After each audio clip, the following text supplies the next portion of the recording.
DCM DK Shivakumar ಸರ್ಕಾರಿ ವಾಹನ ಹಾಗೂ ಬೆಂಗಾವಲು ಪಡೆ ಇಲ್ಲದೆ ಖಾಸಗಿಯಾಗಿ ಬಂದು ಹಾಸನ ಜಿಲ್ಲೆ ಚನ್ನರಾಯಪಟ್ಟಣ ತಾಲೂಕಿನ ನವಿಲೆ ಗ್ರಾಮದಲ್ಲಿ ಇರುವಂತಹ ನಾಗೇಶ್ವರ ದೇವಾಲಯದಲ್ಲಿ ವಿಶೇಷ ಪೂಜೆ ಸಲ್ಲಿಸಿದ್ದಾರೆ. ಈ ಹಿಂದೆ ಸಿಎಂ ಆಗುವ ಮೊದಲು ನವಿಲೆ ಗ್ರಾಮಕ್ಕೆ ಭೇಟಿ ಕೊಟ್ಟಿದ್ದಂತಹ ಯಡಿಯೂರಪ್ಪ ನಾಗೇಶ್ವರನ ಆಶೀರ್ವಾದವನ್ನು ಪಡೆದಿದ್ರು. ವಾರದ ಹಿಂದೆ ದೇವಾಲಯದ ಕಾರ್ಯಕ್ರಮಕ್ಕೆ ಡಿಸಿಎಂ ಡಿಕೆಶಿ ಆಹ್ವಾನವನ್ನು ನೀಡಲಾಗಿತ್ತು. ಇದೀಗ ಖಾಸಗಿಯಾಗಿ ಬಂದು ನಾಗೇಶ್ವರನ ಆಶೀರ್ವಾದವನ್ನು ಪಡೆದಿದ್ದಾರೆ ಡಿಕೆ ಶಿವಕುಮಾರ್. ಸಿಎಂ ಬದಲಾವಣೆ ಚರ್ಚೆ ಸಂದರ್ಭದಲ್ಲಿ ಕುತೂಹಲಕ್ಕೆ ಕಾರಣವಾಗಿದೆ ಡಿಕೆಶಿ ನಡೆ. ಮಂಗಳೂರಿನಲ್ಲಿ ಇಂದು ಭಾರಿ ಮಳೆಯಾಗುವ ಸಾಧ್ಯತೆ ಇದೆ. ಹೀಗಾಗಿ ಇಂದು ತಾಲೂಕಿನ ಎಲ್ಲ ಅಂಗನವಾಡಿಯಿಂದ ಹಿಡಿದು ದ್ವಿತೀಯ ಪಿಯುಸಿವರೆಗೆ ರಜೆ ಘೋಷಣೆ ಮಾಡಲಾಗಿದೆ. ಸರ್ಕಾರಿ ಅನುದಾನಿತ ಖಾಸಗಿ ಶಾಲಾ ಕಾಲೇಜುಗಳಿಗೆ ರಜೆ ಘೋಷಿಸಿ ಮಂಗಳೂರು ತಹಶೀಲ್ದಾರ್ ಆದೇಶ ಹೊರಡಿಸಿದ್ದಾರೆ. ಕರಾವಳಿಯಲ್ಲಿ ಮಳೆ ಅಬ್ಬರ ಜೋರಾಗಿದೆ. ನಿರಂತರ ಮಳೆಯಿಂದಾಗಿ ಉಡುಪಿ ಜಿಲ್ಲೆಗೆ ರೆಡ್ ಅಲರ್ಟ್ ಘೋಷಣೆ ಮಾಡಲಾಗಿದೆ.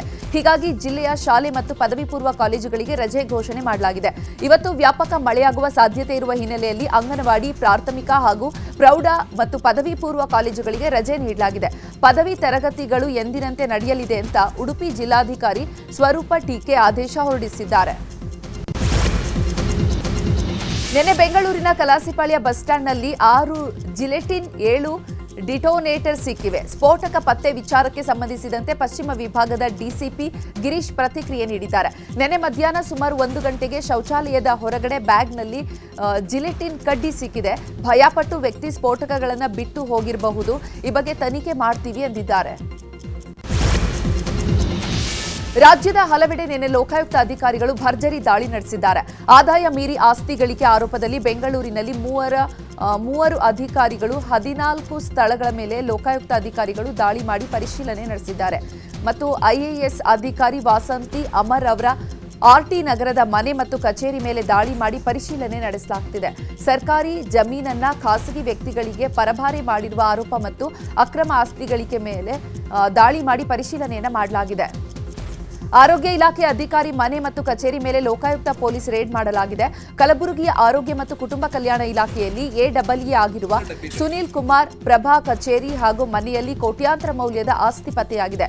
3 ಸೈಟ್, 1 ಮನೆ, 1 ಕೆಜಿ 266 ಗ್ರಾಂ ಬಂಗಾರದ ಒಡವೆಗಳು, 2.5 ಕೆಜಿ ಬೆಳ್ಳಿ, 15 ಲಕ್ಷ ನಗದು, 89 ಲಕ್ಷದಷ್ಟು ವಿವಿಧ ಬ್ಯಾಂಕ್ಗಳಲ್ಲಿ ಎಫ್ಡಿ ಬಗ್ಗೆ ಮಾಹಿತಿ ಸಿಕ್ಕಿದೆ. ಒಟ್ಟು 8 ಅಧಿಕಾರಿಗಳ ಬಳಿ 38 ಕೋಟಿ ಅಕ್ರಮ ಆಸ್ತಿ ಪತ್ತೆಯಾಗಿದೆ ಎನ್ನಲಾಗಿದೆ. ಕೋಲಾರದಲ್ಲಿ 2.27 ಲಕ್ಷ ರೂಪಾಯಿ ಲಂಚ ಪಡೆಯುವಾಗ ಲೋಕಾಯುಕ್ತ ಪೊಲೀಸರು ದಾಳಿ ಮಾಡಿ 3ರನ್ನ ವಶಕ್ಕೆ ಪಡೆದಿದ್ದಾರೆ. ಕರ್ನಾಟಕ ನೀರು ಸರಬರಾಜು ಮತ್ತು ಒಳಚರಂಡಿ ಮಂಡಳಿ ಕಚೇರಿಯಲ್ಲಿ ದಾಳಿ ನಡೆದಿದೆ.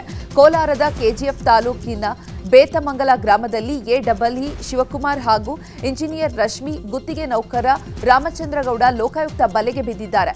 ಗುತ್ತಿಗೆದಾರ ಪ್ರವೀಣ್ ಬಳಿ ಹಣಕ್ಕೆ ಬೇಡಿಕೆ ಇಟ್ಟಿದ್ರು ಎನ್ನಲಾಗಿದೆ.